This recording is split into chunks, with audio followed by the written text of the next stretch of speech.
Assalamualaikum warahmatullahi wabarakatuh. Waalaikumsalam warahmatullahi wabarakatuh. Selamat siang Ibu, maaf mengganggu waktu istirahatnya. Maksud kami di sini ingin mewawancarai biografi yang pengalamannya sangat menarik untuk kami wawancarai. Permisi, dengan nama Ibu siapa? Nama Ibu Siti Mariam, di sini biasa dipanggil Ibu Mariam. Mohon maaf, bolehkah Ibu beritahu tempat dan tanggal lahir Ibu? Ibu itu lahir di Bekasi, tepatnya di Kampung Cigati namanya. Tanggal 2 Oktober tahun 1995. Berarti sekarang usianya berapa tahun? 29 belum ya, tapi 29 jalan 29. Bisakah Ibu ceritakan bagaimana Ibu merasakan pendidikan Ibu? Mulai dari SD nih ya, Ibu dulu SD-nya di SDN Sema Jati 02, tepatnya dia dari kali jauh dari Ibu. Terus lanjut SMP-nya di MTS Yespia, kan? Di situ ya sambil pesantren juga di situ di Cibogor yang pesantren dengan jaraknya dengan Yespia. Terus Ibu melanjutkan SMA di SMA 1 Cinarusa, Cikok, gitu. Nah, di situ Ibu kuliah di Universitas Papua di Bogor, jurusan Bahasa Indonesia. Alhamdulillah sekarang jadinya menjadi guru Bahasa Indonesia. Betul. Apa pengalaman masa kecil Ibu yang mempengaruhi usaha Ibu untuk menjadi guru? Pengalaman masa kecil, mungkin karena Ibu itu punya orang tua yang basicnya mengajar juga ya. Kemudian dari saudara juga berguru, akhirnya terinspirasi, wah pengen banget jadi guru. Soalnya kan lihat dari orang tua, dari saudara juga banyak banget jadi guru. Kayaknya senang gitu bertemu dengan anak kecil, dengan teman-teman sosial kalian, bisa bertukar pikiran, ajar sambil bertukar pikiran gitu. Akhirnya terinspirasi sampai sekarang. Tapi sebetulnya dulu itu waktu kecil cita-citanya pengen jadi bidan. Cuma karena satu dan lain hal, ya akhirnya memutuskan jadi guru karena kita lihat karena memang banyak dari saudara memang masih belajar. Jadi karena alasan yang tidak mungkin dari ibu jadi bidan, jadi ya udah jadi guru aja. Bagaimana Ibu terus meningkatkan keterampilan sebagai seorang guru? Bagaimana terus meningkatkan keterampilan, ya terus belajar ya, karena kan siswa itu beragam banget, mulai dari kepribadiannya, cara belajarnya, dan itu menjadi suatu tantangan bagi guru kita sendiri. Nah, maka cara meningkatkan keterampilannya ya pasti satu, mengenali berbagai macam karakteristik peserta didik. Yang kedua, di samping itu juga ibu sebagai guru harus terus belajar menguasai materi, terutama. Dan yang kedua, bagaimana menyampaikan materi dengan baik.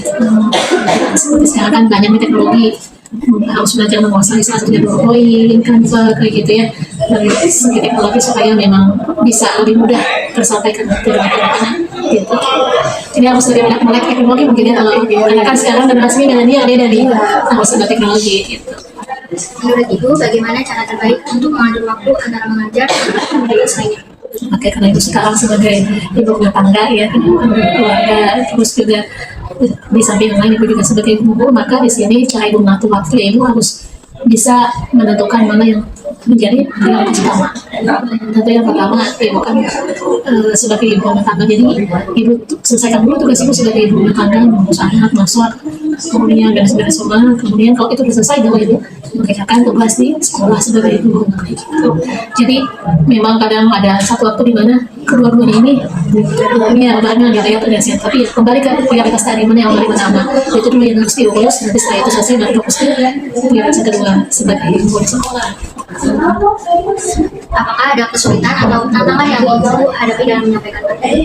Ya ada. Tapi alhamdulillah ya, selagi kita mau belajar, tadi bilang pasti tantangan itu ya dengan sendirinya akan teratasi gitu. Paling kalau bicara tantangan, ya semakin kesini kan semakin banyak ya aplikasi yang harus kita pelajari. Karena kalau misalkan kita nggak melek teknologi ini, gurunya yang ada takut kita anak karena kebutuhan siswanya itu paling kesulitan. Jadi kita harus gimana caranya nih guru yang udah nggak muda lagi kayak ibu ya, harus minimal punya kesamaan dengan siswa. Jadi sama-sama melek teknologi, sama-sama tahu kira-kira apa aja yang bisa dijadikan media pembelajaran dari aplikasi-aplikasi atau mulai dari bentuk yang lainnya. Karena kalau misalkan kita kecolongan, nanti siswa bisa lebih pintar, kalaupun bikin soal nanti khawatir jawabannya udah ketahuan dari internet gitu ya.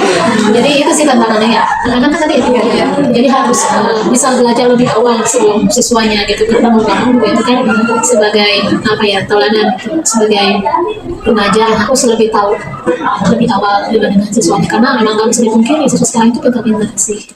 ya pintar-pintar banget. Bagaimana Ibu mempersiapkan diri untuk memberikan pengajaran yang efektif dan menyenangkan? Belajar lebih awal tadi ya. Misalkan hari ini, besok mau belajar tentang puisi, malamnya Ibu harus belajar dulu tentang puisi. Terus mencari referensi lebih banyak.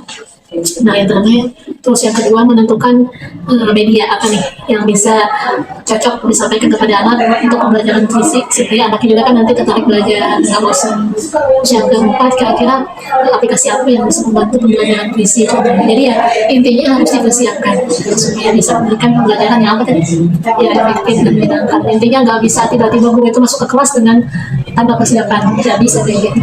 Semuanya harus dipersiapkan, harus bisa punya bekal dulu sebelum nantinya bisa. Apakah ada pengalaman sebagai seorang guru yang paling berkesan bagi Ibu?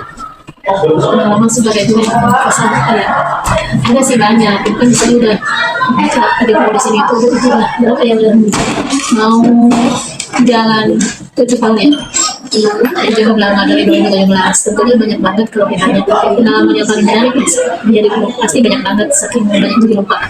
Tapi yang terbaru sekarang itu kemarin nih, yang kemarin Ibu jadi ini MC apa namanya, MC yang pada saat upacara hari guru makanya bukan guru kan kemarin pas November kemarin itu sih yang alhamdulillah dikasih kepercayaan MC apa namanya MC upacara resmi gitu hari guru dan lumayan apa ya tantangan kan harus latihan meskipun itu masih apa aja gitu ya harus belajar jadi MC yang lain itu luar biasa sih tantangan dan juga bisa apa ya melatih diri bagaimana bisa mengatur sebuah acara sedemikian rupa yang resmi dan juga formal banyak orang di mana keberhasilan acara itu dipegang sama MC kan gitu ya. Jadi lumayan tekanannya agak berasa banget ya karena pressure-nya luar biasa, tapi alhamdulillah bisa melatih itu dengan baik. Bagaimana menurut Ibu agar dapat memotivasi lebih banyak generasi muda untuk menjadi seorang guru di zaman digital modern? Memotivasi anak muda zaman sekarang untuk menjadi guru. Kalau untuk motivasi sebetulnya untuk anak milenial zaman sekarang nggak perlu banyak ngomong, yang penting satu contoh, memberikan contoh dan memberikan teladan kepada anak yang sekarang. Karena kalau anak sekarang diberikan ceramah terlalu panjang dalam artian dinasihati itu Ibu rasa nggak akan efektif. Yang paling efektif satu-satunya dengan cara memberikan contoh, itu yang paling penting. Misalnya nih kalau misalnya kita mengharapkan siswanya menjadi anak yang rajin dan benar harus rajin. Kita mengharapkan siswanya untuk berani, kritis, menyampaikan pendapat, itu kita harus memberikan contoh. Kita mengharapkan siswa sopan, guru juga harus sopan. Ya, jadi siswa bukan berarti siswa harus sopan ke guru, tapi guru juga sama harus bersikap sopan ke siswa. Jadi seperti itu bahasa pembelajaran yang paling berlaku. Nah, sudah anak milenial sekarang, tapi kita semuanya gitu Ibu rasa dengan contoh itu yang paling dibandingkannya sebenarnya benar. Oke, sebelumnya terima kasih lo sudah meluangkan waktu untuk kami wawancarai. Kami sangat menghargai kesediaan waktu Ibu untuk berbicara dengan kami. Ibu ya, terima kasih. Wassalamualaikum warahmatullahi wabarakatuh.